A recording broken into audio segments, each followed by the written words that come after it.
Hey everyone, thanks so much for joining me on F with Daniel. Today I'm at Compass Dermatology where I'll be visiting Dr. Julia Carroll and she'll be giving me a fun little Botox treatment.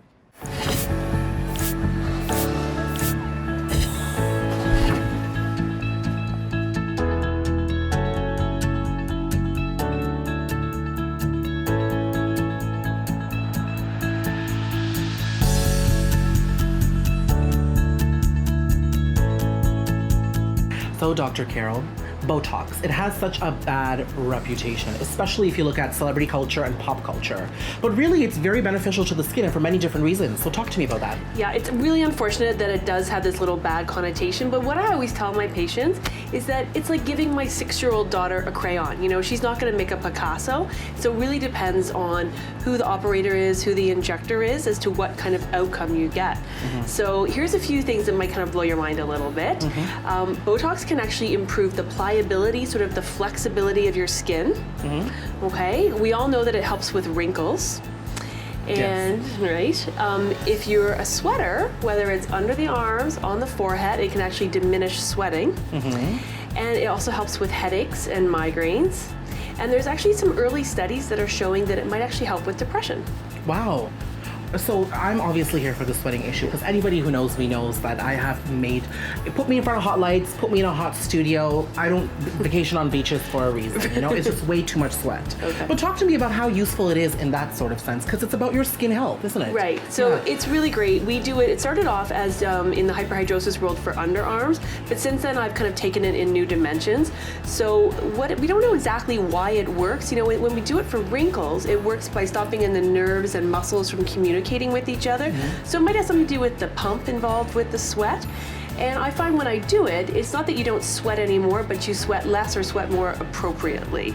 So, you know, we don't want to obviously to get rid of sweat entirely. So I often use it on the forehead, use it on the scalp, and then I'll often sometimes use it even on people's upper lip or down the chest. It's really great. And it can get people up to 9 months of relief, and it's a really embarrassing problem for some people. So there's some of my most grateful patients. Now that, we're talking about what Botox is, but there's a lot of stuff that it's not. Right. I came to the office today with a lot of notions, like big lips and a lot of not so pretty visuals.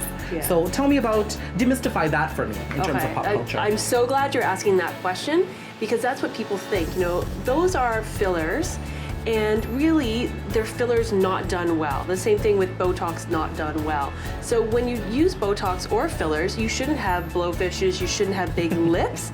It should be beautiful contours and just looking younger, more refreshed. So let's talk about side effects because I have to tell you, before I came here, I'm thinking after a Botox treatment, I can't show my face for like 5 weeks or all this type of stuff is happening. What are some of the common side effects? No, we can go out for dinner after this.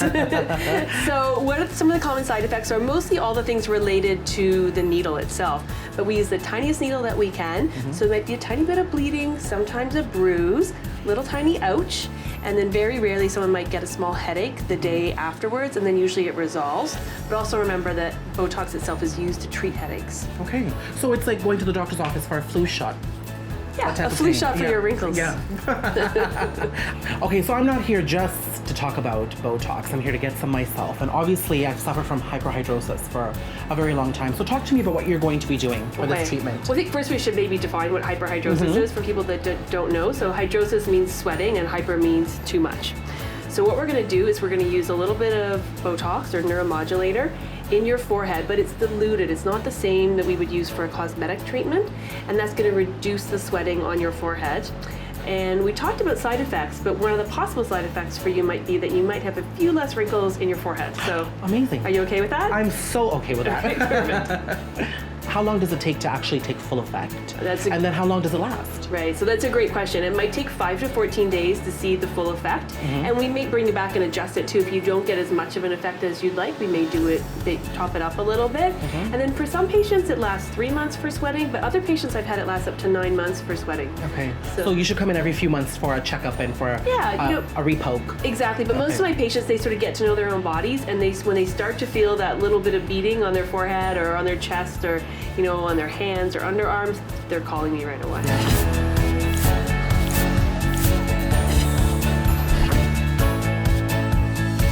Thanks so much for watching this episode of F with Daniel. Please like my video and subscribe to my channel to stay in the loop for all things fashion, food, film, and fabulosity.